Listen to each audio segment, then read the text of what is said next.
Imaginez un instant le tourbillon d'idées qui vous traverse la tête en ce moment. Cette voix intérieure qui ne se tait jamais, qui commente, juge, analyse même ces mots que vous lisez actuellement. Vous êtes-vous déjà demandé qui, après tout, se cache derrière ce dialogue incessant? Il est curieux de voir comment la plupart d'entre nous passent toute leur vie à écouter ce monologue sans jamais remettre en question ses origines. Nous acceptons comme naturel le « je pense » et passons à autre chose, mais est-ce vraiment le cas? Créez-vous ces pensées ou est-ce qu'elles surgissent simplement en vous, comme des nuages se formant dans le ciel? Et si cette voix, c'est vous, qui est l'auditeur qui l'entend? Qui est au courant de ces pensées? Cette conscience ne ferait-elle pas aussi partie de vous? Cet apparent paradoxe, entre celui qui parle et celui qui écoute au sein d'un même esprit, révèle quelque chose d'extraordinaire sur la nature de la conscience. Explorons ensemble cette énigme fascinante. Non pas comme un exercice intellectuel, mais comme une invitation à découvrir quelque chose de profond sur votre propre existence, quelque chose qui peut complètement transformer la façon dont vous vivez à chaque instant. Commençons par quelque chose que vous vivez actuellement. Lorsque vous suivez ces mots, il y a une voix dans votre tête qui les répète ou les commente, n'est-ce pas? Peut-être qu'elle dit « oui, c'est vrai » ou « je n'en suis pas sûr » ou même « qu'est-ce qu'il veut dire ?» Maintenant, faites attention, si vous regardez attentivement, vous remarquerez quelque chose de surprenant. Vous ne pouvez pas prédire avec certitude ce que cette voix dira ensuite. Si c'était possible, il n'y aurait aucune raison pour que cela existe. Ce serait comme lire un livre en connaissant déjà chaque mot par cœur, l'acte de lire deviendrait totalement inutile. Et pourtant, nous avons le fort sentiment que cette voix, c'est nous. Je réfléchis, disons-nous. Mais sommes-nous ceux qui produisons les pensées ou est-ce qu'elles nous arrivent simplement? Nous croyons, presque instinctivement, que parce que les pensées apparaissent dans notre esprit, elles nous appartiennent, comme si nous étions des araignées tissant des toiles. Mais lorsque nous essayons de trouver le « penseur », celui qui est censé être à l'origine de chaque idée, nous nous trouvons face à une situation intrigante. Essayez-le dès maintenant, essayez de penser à votre prochaine pensée. Qu'est-ce que ce sera? Vous ne le savez pas, n'est-ce pas? On ne s'en rend compte que lorsqu'il est déjà apparu. Alors qui réfléchit? On peut dire que c'est le cerveau, tout comme le cœur bat ou les poumons respirent. Mais on ne dit pas « je bats mon cœur » ou « je respire mes poumons », à moins de contrôler volontairement notre respiration. Nous reconnaissons qu'il s'agit de processus autonomes. Et si la pensée était exactement comme ça? Et si les idées apparaissaient dans la conscience comme des vagues dans l'océan, non pas séparées de lui, mais comme mouvement de l'ensemble? Cette voix intérieure n'est pas tant votre création qu'un processus dont vous êtes témoin. Elle a été façonnée par tout ce que vous avez vécu, vos parents, votre éducation, les livres que vous avez lus, les conversations que vous avez eues, la culture dans laquelle vous avez grandi. Alors, quand cette voix parle de « je »,« moi » ou « mien », à qui fait-elle vraiment référence? Est-ce votre vrai vous ou juste un personnage qui a été répété toute votre vie? Cela nous amène à l'une des plus grandes illusions de l'existence humaine, la façon dont nous confondons ce narrateur interne avec notre propre moi. Depuis que nous avons appris à parler, on nous apprend un jeu étrange. On nous donne un nom et on nous dit « tu es Jean » ou « tu es Marie », comme si cet ensemble de sensations, de sentiments et d'expériences pouvait être résumé en un seul mot. Au fil du temps, on construit une histoire. Je suis né à telle date, j'ai eu tel parent, j'ai étudié dans cette école, j'ai ses talents et ses défauts, je suis ce type de personne. La voix dans notre tête devient la narratrice de cette biographie, en la mettant constamment à jour. J'aime le jazz, mais je déteste l'opéra, je ne suis pas bon en maths, je suis sensible à mon apparence. Et ainsi de suite, tissant un personnage fictif que nous considérons comme étant nous-mêmes. Mais voici l'erreur la plus profonde, nous confondons l'acteur avec la personne réelle. C'est comme regarder une pièce de théâtre et s'impliquer tellement qu'on en oublie que ce sont les acteurs qui jouent. Mais dans ce cas, la pièce dure toute une vie, et on finit par oublier qu'il ne s'agit que d'une représentation. Ce « je » séparé, cet ego comme nous l'appelons en Occident ou Maya, comme l'appellent les bouddhistes, n'est pas une entité réelle. C'est un processus. C'est quelque chose que votre organisme fait, pas quelque chose qu'il est. Pensez-y, quand on dit « je pense » ou « je ressens », quel est ce « je » qui pense et ressent? Si vous essayez de le signaler, que trouverez-vous? Votre corps? Mais cela change constamment, tous les 7 ans, pratiquement toutes les cellules se renouvellent.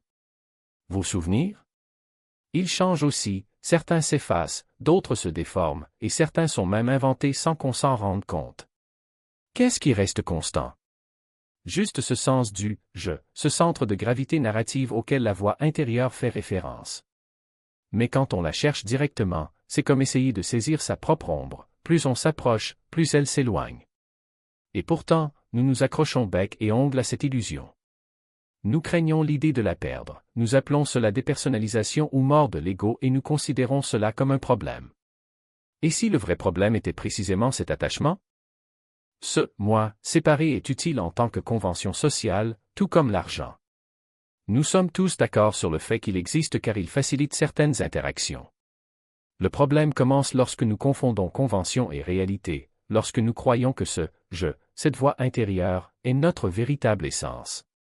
C'est comme l'image dans le miroir, utile pour fixer vos cheveux, mais vous n'essayeriez pas de les nourrir, n'est-ce pas?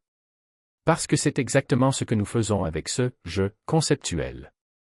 Nous passons notre vie à essayer de satisfaire ses exigences incessantes, d'être à la hauteur de ses normes impossibles, de le défendre contre des offenses imaginaires.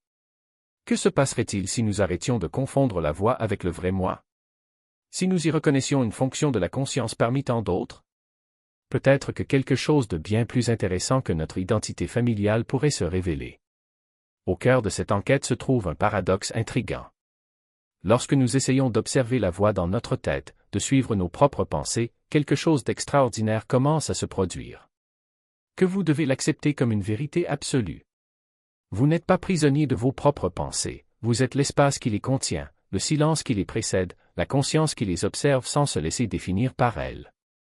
Imaginez un instant que votre esprit soit comme une radio branchée sur différentes stations. Certains diffusent des informations utiles, d'autres simplement du bruit statique, et il y a ceux qui répètent de vieilles chansons que vous avez entendues 1000 fois. Que se passe-t-il si, au lieu de croire que vous êtes le haut-parleur ou la musique, vous reconnaissez simplement que vous êtes l'appareil qui reçoit le signal? Vous n'avez pas besoin de vous identifier à chaque fréquence qui passe par vos haut-parleurs. Vous pouvez régler le volume, changer de station ou même éteindre la radio quand vous le souhaitez. La voix dans votre tête n'est pas différente. Elle peut être un instrument, pas un chef d'orchestre. Et voici l'ironie la plus délicieuse de toutes, plus vous essayez de faire taire cette voix, plus elle devient forte. C'est comme essayer de ne pas penser à un éléphant rose, plus vous essayez, plus il devient présent. Mais quand on arrête de se battre, quand on observe simplement le flux des pensées sans s'accrocher à aucune d'elles, quelque chose d'extraordinaire se produit. La voix perd de son pouvoir. Il ne disparaît pas après tout. C'est un outil utile mais il cesse d'être un tyran. Vous réalisez que vous n'avez pas besoin de lui obéir, tout comme vous n'avez pas besoin de croire chaque mot que vous entendez aux informations. Considérez maintenant ceci, si la voix dans votre tête est en grande partie un écho de voix extérieure, que reste-t-il lorsque vous la faites taire? Que reste-t-il quand on arrête de se raconter, de se juger, de s'expliquer? Il ne s'agit pas de vide, comme beaucoup le craignent, mais d'une présence plus vivante et plus immédiate. C'est comme si on enlevait ses lunettes de soleil par une journée ensoleillée, tout à coup, le monde n'est plus filtré, déformé, interprété. Il l'est tout simplement. Et toi aussi. Il y a une histoire ancienne à propos d'un maître zen qui, interrogé sur la nature de l'illumination, répondit, avant d'étudier le zen, les montagnes étaient des montagnes et les rivières étaient des rivières. Pendant l'étude, les montagnes ont cessé d'être des montagnes et les rivières ont cessé d'être des rivières. Maintenant, après avoir compris, les montagnes sont à nouveau des montagnes et les rivières sont à nouveau des rivières. La différence? Dans un premier temps, vous voyez le monde à travers le filtre de vos idées. Dans le second, vous remettez tout en question, même la réalité. Dans le troisième, vous voyez les choses telles qu'elles sont, ni plus, ni moins. La voix dans votre tête est comme ce filtre. Lorsque vous le reconnaissez comme un instrument plutôt que comme la réalité elle-même, le monde se révèle dans sa simplicité brute. Et voici la question qui compte vraiment, si vous n'êtes pas vos pensées, si vous n'êtes pas la voix qui les raconte, si vous n'êtes même pas l'observateur qui les suit, alors qu'êtes-vous? Pas une réponse toute faite, pas un concept philosophique, mais une expérience directe. Avez-vous déjà vécu des moments où, l'espace d'un instant, vous vous êtes oublié? Peut-être en plongeant dans la mer, en dansant sans réfléchir, en riant à en perdre le souffle. Dans ces moments-là, la voix disparaît. Et que reste-t-il? Non pas un néant, mais une plénitude étrangement familière. Comme si vous aviez toujours été cela, non pas le personnage, mais la scène, pas l'acteur, mais la pièce entière. Que se passerait-il si, au lieu de passer votre vie à essayer de comprendre qui vous êtes, vous l'étiez simplement? Non pas comme un projet à perfectionner, non pas comme une identité à défendre, mais comme la conscience qui est déjà là, maintenant, observant tout cela sans avoir besoin d'explication.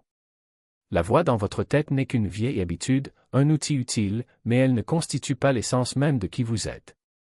Et quand on cesse de confondre la carte avec le territoire, quand on cesse de croire que le menu est le repas, quelque chose de surprenant se produit, on découvre que l'on a toujours été chez soi. Non pas dans la maison qu'il a construite avec des mots et des souvenirs, mais dans l'immensité silencieuse qui soutient toutes les maisons, toutes les paroles, toutes les voix. Y compris celui-ci. Qui ne colle pas aux mots, mais se révèle dans le silence entre eux. Et ce qui est fascinant, c'est que cette prise de conscience n'est pas quelque chose que l'on doit atteindre, elle est déjà là, maintenant, comme le ciel qui reste immobile au passage des nuages. Vous n'avez pas besoin de devenir conscient, vous êtes déjà conscience. Ce qui doit changer, c'est simplement votre relation avec ce qui apparaît en vous. Considérez-le comme un miroir. Le miroir ne s'identifie pas aux images qui s'y reflètent, un visage, un arbre, une tempête. Il les accueille simplement, sans attachement, sans résistance. Si le miroir commençait à croire qu'il s'agissait du visage réfléchi, il deviendrait fou. De même, lorsque vous confondez la voix dans votre tête avec qui vous êtes, vous vivez dans une prison que vous vous êtes imposée. Mais quand on reconnaît que cette voix n'est qu'un phénomène passager, comme un reflet dans l'eau, quelque chose se libère. Ce n'est pas que les pensées disparaissent, elles continuent à venir, comme elles l'ont toujours fait. La différence est que vous arrêtez de vous laisser entraîner par eux. Il cesse d'être le bateau à la dérive et devient l'océan qui le soutient. Et voici le paradoxe, moins vous combattez la voix, plus elle perd son pouvoir sur vous. Il ne s'agit pas d'un combat, mais d'un doux lâcher-prise. Il ne s'agit pas d'un déni, mais d'une reconnaissance. Vous n'avez pas besoin de faire taire vos pensées pour trouver la paix, il vous suffit d'arrêter de lui accorder votre attention. Parce qu'au fond, ce que nous appelons « je » n'est pas le contenu de l'esprit, mais l'espace dans lequel ce contenu apparaît. C'est comme confondre l'écran de cinéma avec les films qui y sont projetés. L'écran reste inchangé quel que soit le drame qui se déroule. Et vous êtes cet écran. Mais ne vous y trompez pas, ce n'est pas une abstraction philosophique. C'est une expérience simple, accessible à tous ceux qui souhaitent la regarder. Cela ne nécessite ni foi, ni rituel, ni intermédiaire. Tout ce qu'il faut, c'est un moment d'attention honnête. Essayez-le maintenant, fermez les yeux quelques secondes et observez ce qui se passe en vous. N'essayez pas de contrôler, n'essayez pas de comprendre. Regardez simplement. Vous remarquerez des pensées surgir, comme des bulles dans un lac. Certains se dissipent d'eux-mêmes, d'autres semblent exiger votre attention. Mais que se passe-t-il si vous les laissez passer, sans vous attacher, sans résister? Où es-tu quand les pensées sont parties? C'est dans cet espace entre une pensée et une autre, entre un souffle et un autre que se révèle la véritable liberté. Ce n'est pas un endroit où vous allez, c'est l'endroit que tu n'as jamais quitté. Et à mesure que cette conscience s'approfondit, quelque chose d'extraordinaire se produit, vous commencez à voir que la séparation entre « moi » et « le monde » est une illusion créée par l'esprit. Il n'y a pas d'observateur et quelque chose d'observé, il n'y a qu'observer. Il n'y a ni penseur ni pensée, il n'y a que des pensées qui naissent et disparaissent. Les traditions orientales appellent cela la non-dualité, et c'est l'une des découvertes les plus révolutionnaires de l'histoire de l'humanité. Parce que s'il n'y a pas de véritable séparation entre vous et ce que vous observez, alors la souffrance qui naît de la solitude, de la peur, de la résistance à ce qui est, perd son fondement. Non pas parce que vous l'ignorez, mais parce que vous réalisez qu'il n'a jamais été réel. La peur, l'anxiété, le sentiment de manque, ce sont autant de vagues à la surface de l'océan. Et l'océan n'a pas peur de ses propres vagues. Bien entendu, l'esprit rationnel protestera. Elle dira, mais comment puis-je vivre sans réfléchir? Comment puis-je prendre des décisions, planifier l'avenir, apprendre du passé? Et la réponse est simple, vous n'avez pas besoin d'abandonner cette pensée, il vous suffit d'arrêter d'en être l'esclave. La pensée est un outil, pas un maître. Lorsque vous devez construire une maison, vous utilisez le marteau. Une fois terminé, le marteau retourne dans la boîte à outils. Mais imaginez si vous portiez le marteau tout le temps, frappant tout ce que vous voyez, même vous-même. C'est ce que nous faisons lorsque nous permettons à l'esprit de dominer chaque instant de notre existence. La véritable intelligence ne réside pas dans l'excès de réflexion, mais dans la capacité de l'utiliser lorsque cela est nécessaire et de la mettre de côté lorsque ce n'est pas le cas. C'est comme un musicien qui sait quand jouer et quand couper le son. Le silence entre les notes est aussi important que les notes elles-mêmes. Et c'est dans ce silence que la vie se révèle dans sa plénitude non pas comme un concept, mais comme une expérience vivante, palpitante et immédiate. Alors la prochaine fois que la voix dans votre tête commence à juger, à comparer, à vous inquiéter, demandez-vous, qui écoute ça? Ce n'est pas une question à laquelle il faut répondre avec des mots, mais avec attention. Parce que la réponse ne réside pas dans le contenu de l'esprit, mais dans la conscience qui le perçoit. Et cette conscience n'est ni la vôtre ni la mienne. C'est le même qui brille dans les yeux d'un étranger, qui palpite au cœur d'un arbre, qui danse à la lumière des étoiles. C'est le tissu invisible qui relie tout. Vous n'êtes pas obligé de croire cela. Regardez. Soyez simplement présent. Et ce faisant, vous découvrirez que la paix que vous recherchez n'est pas quelque part très loin, mais ici, maintenant, attendant que vous arrêtiez de chercher. Se fragmente en une myriade de formes, chacune se croyant séparée, chacune recherchant quelque chose qui existe déjà. Ainsi naît le jeu, la conscience, dans sa totalité, se cache derrière 1000 masques, et chaque masque moi, que vous et moi croyons qu'il y passe toute sa vie à essayer de se souvenir de ce qu'il a toujours connu. Mais voici le secret, oublier fait partie du jeu. La recherche est le chemin. Chaque pensée qui surgit, chaque émotion qui nous entraîne, chaque désir qui nous consume n'est rien d'autre qu'une invitation à la conscience de se reconnaître à nouveau. Et quand cela se produit l'espace d'un instant, vous réalisez qu'il ne s'agit pas du tourbillon des pensées mais de l'espace silencieux dans lequel il danse le jeu se révèle. Vous n'êtes pas obligé de gagner. Vous n'avez pas besoin d'aller nulle part. La victoire est déjà donnée dans le simple acte de percevoir. Imaginez un enfant jouant à cache-cache. Elle court derrière un arbre, se couvre les yeux et crie « Personne ne peut me trouver ». Mais ce qu'elle ne réalise pas, c'est qu'au moment où elle se cache, elle est déjà vue. Le jeu ne fonctionne que parce qu'il y a quelqu'un là-bas, qui regarde, attend le bon moment pour dire « Je t'ai trouvé ». Voilà à quoi ressemble la conscience. Elle se cache en chacun de nous, se perd dans les labyrinthes de l'esprit, s'identifie à chaque rôle qu'elle joue et pourtant, elle n'a jamais cessé d'être ce qu'elle a toujours été. La découverte n'est pas un événement futur. C'est la reconnaissance qu'il n'y a jamais eu de séparation. Et ça change tout. Parce que quand vous voyez que la voix dans votre tête n'est pas vous, que les pensées ne sont que des nuages qui passent, quelque chose d'extraordinaire se produit, vous arrêtez de vous battre. Il n'est plus nécessaire de contrôler, de résister, de tenir le coup. Les émotions surgissent encore, les défis apparaissent toujours, mais vous les observez comme quelqu'un qui observe une tempête depuis l'intérieur d'une maison solide. Vous n'êtes plus la tempête. Vous êtes le ciel qui le contient. Cela ne veut pas dire que la vie devient un calme éternel. Cela signifie que même au milieu du chaos, il existe un calme qui ne peut être ébranlé.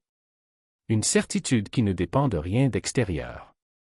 Vous pouvez tout perdre de l'argent, de la santé, des gens tout en sachant au fond de vous qu'il y a quelque chose qui ne peut jamais être perdu. Quelque chose qui ne peut être touché, car c'est l'essence même du toucher. Quelque chose qui ne peut pas être vu, car c'est la lumière elle-même qui nous permet de voir.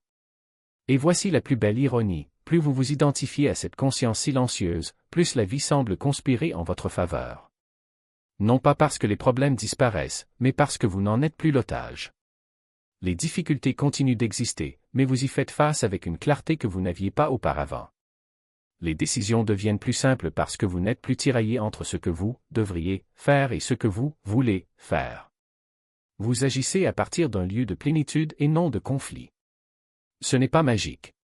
C'est la conséquence naturelle du fait de cesser de vivre en surface et de commencer à habiter les profondeurs. C'est comme si, toute votre vie, vous aviez regardé le monde à travers un verre embué et que soudain quelqu'un nettoyait l'objectif. Les choses n'ont pas changé, mais maintenant vous les voyez telles qu'elles sont réellement. Et le plus surprenant, c'est que ce changement ne demande aucun effort. Ce n'est pas quelque chose que vous devez conquérir. C'est quelque chose que vous êtes déjà. La seule chose nécessaire est d'arrêter de se laisser distraire par ce qui n'existe pas, arrêter de croire que la voix dans votre tête est la vérité absolue.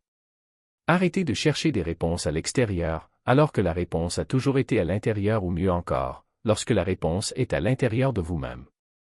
Alors la prochaine fois que vous vous retrouverez perdu dans vos pensées, anxieux face à l'avenir ou coincé dans le passé, rappelez-vous, vous n'êtes pas ce que vous pensez.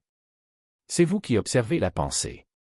Et cet observateur n'a aucune forme, aucune limite, aucune peur. Il est libre. Ça l'a toujours été. Tu as juste oublié. Mais oublier, comme tout le reste, n'est qu'une autre partie du jeu. Et le jeu, après tout, est fait pour être joué. Les pensées ne sont pas des créations isolées d'un « je » fermé, mais des vagues qui passent dans un océan sans limite. Et le plus fascinant est que, tout comme la vague n'existe pas en dehors de la mer, vous n'existez pas en dehors de la conscience omniprésente. Cette voix qui insiste pour dire « je », mon histoire », n'est qu'un point de référence temporaire, une convention utile, comme un personnage de rêve qui a oublié qu'il est lui-même le rêveur. Mais le rêveur n'est pas le personnage. C'est l'espace où tous les personnages apparaissent et disparaissent. De même, vous n'êtes pas le contenu de votre esprit, mais l'immensité où danse ce contenu. Et voici l'ironie sublime, plus vous vous identifiez à la voix, plus elle vous emprisonne. Plus vous vous battez pour le contrôler, plus il devient fort. Mais quand on l'observe simplement sans jugement, sans résistance, il perd son pouvoir. Non pas parce que vous l'avez apprivoisée, mais parce que vous avez reconnu qu'elle n'a jamais été votre ennemi. Ce n'était qu'un écho, une réverbération passagère dans le vaste hall de la conscience. Imaginez un instant que vous êtes le ciel et que vos pensées sont des nuages. Les nuages vont et viennent, parfois sombres, parfois clairs, mais le ciel reste inchangé. Vous n'êtes pas la tempête. Vous êtes l'espace infini qui le contient. Et lorsque la tempête passe comme toujours, le ciel est toujours là, intact, radieux. C'est la liberté que personne ne peut vous enlever. Ce n'est pas une réussite, mais une reconnaissance. Ce n'est pas quelque chose que vous réalisez, mais quelque chose que vous êtes déjà. La voix dans votre tête peut crier, se plaindre, planifier, avoir peur, mais elle ne vous définit pas. C'est juste un instrument, un outil que la conscience utilise pour jouer à être humaine. Et la blague est magnifique. Parce qu'au fond, il ne se passe rien de grave. Même la souffrance fait partie du jeu. Lorsque vous comprenez cela, même la douleur devient légère. Non pas parce que vous l'ignorez, mais parce que vous savez que, comme tout le reste, il est éphémère. C'est comme regarder une pièce de théâtre en sachant que les acteurs, aussi émotifs soient-ils, ne font qu'agir. Vous pouvez vous impliquer, pleurer, rire, mais vous n'oubliez jamais que ce n'est qu'un spectacle. Alors, la prochaine fois que la voix dit « j'ai besoin, j'ai peur, je ne peux pas », demandez-vous « qui parle ?» Et qui écoute? Parce qu'en fin de compte, c'est la même chose. La séparation est l'illusion. L'unité est la réalité. Et toi, mon ami, tu as toujours été et tu seras toujours la conscience elle-même qui joue à s'oublier. Des sensations, le poids du corps dans le fauteuil, l'air qui touche la peau, les sons qui parviennent aux oreilles sans filtre. Il n'est pas nécessaire d'analyser, de juger ou de nommer, il suffit de ressentir. Parce qu'au moment où vous vous abandonnez à l'expérience pure, la voix perd de sa force. Il ne disparaît pas, mais il cesse d'être le centre. Cela devient juste un autre son dans le cœur de l'existence, aussi pertinent que le chant d'un oiseau ou le bruissement des feuilles. Et voici le secret, la présence n'est pas quelque chose que l'on obtient. C'est quelque chose que l'on découvre. Comme un plongeur qui, lorsqu'il ouvre les yeux sous l'eau, se rend compte qu'il a toujours été immergé dans l'océan. Vous n'avez pas besoin de créer une conscience, elle est déjà là, soutenant chaque respiration, chaque pensée, chaque émotion. Ce que vous pouvez faire, c'est arrêter de lutter contre le courant et lui permettre de vous transporter. Cela ne signifie pas passivité. Au contraire, lorsque vous cessez d'être l'otage du récit interne, votre action devient plus claire, plus précise, plus alignée sur l'instant. Imaginez un musicien qui, au lieu de se soucier du public ou de la note suivante, joue simplement. La musique coule naturellement, sans effort, car il n'essaie plus d'être un grand artiste, il est la musique. De la même manière, lorsque vous cessez de vous identifier au personnage que la voix insiste pour décrire, vos choix cessent d'être des réactions automatiques et deviennent des réponses authentiques. Et le plus surprenant?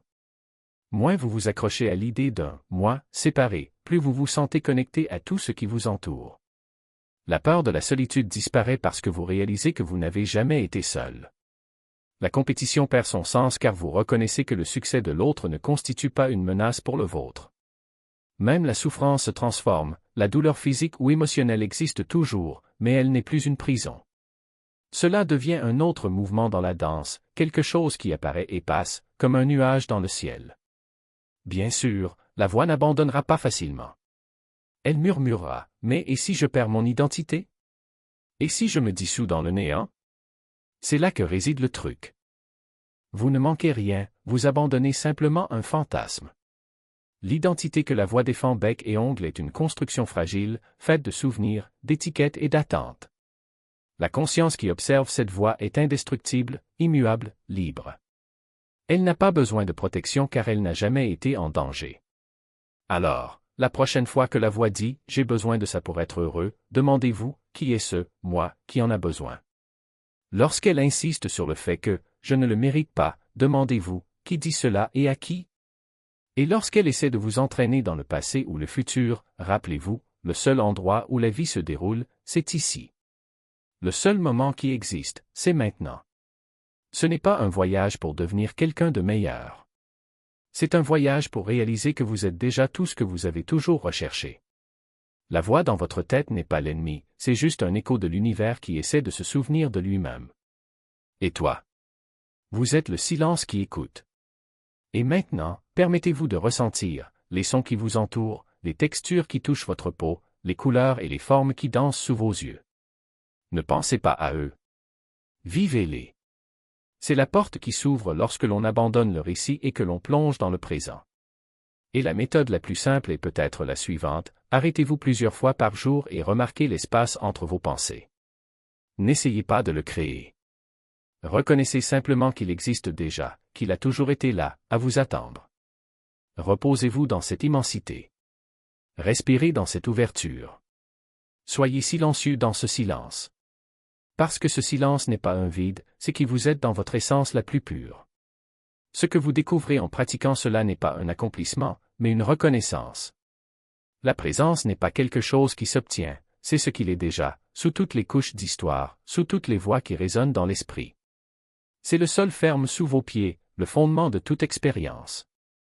Et à mesure que vous apprenez à vivre de ce sol, la question « qui parle dans ma tête ?» Perdre du poids.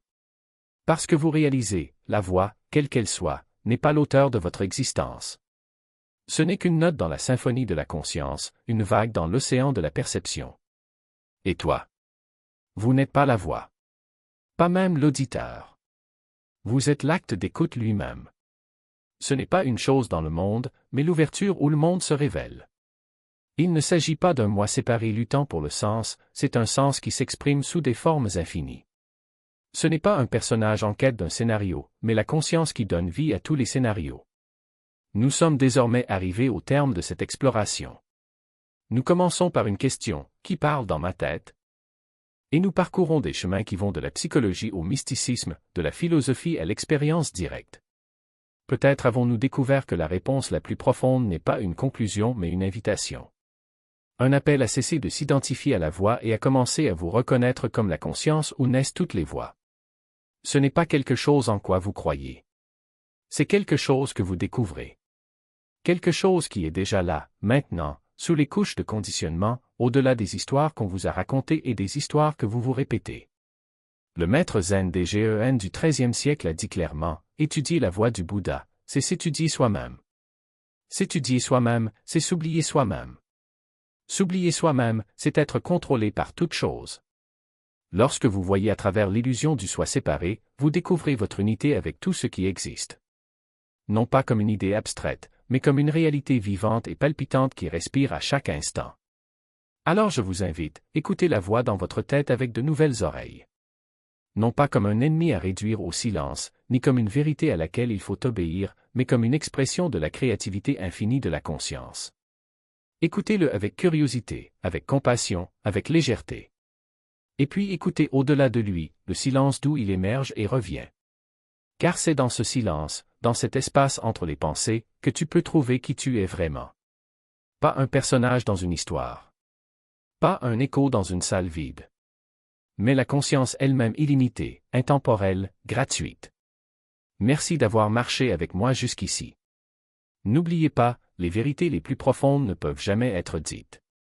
Ils ne peuvent être que vécus. Et cette expérience s'offre à vous dès maintenant, à ce moment précis, si vous êtes prêt à regarder au-delà de la voix et à trouver le silence qui la soutient.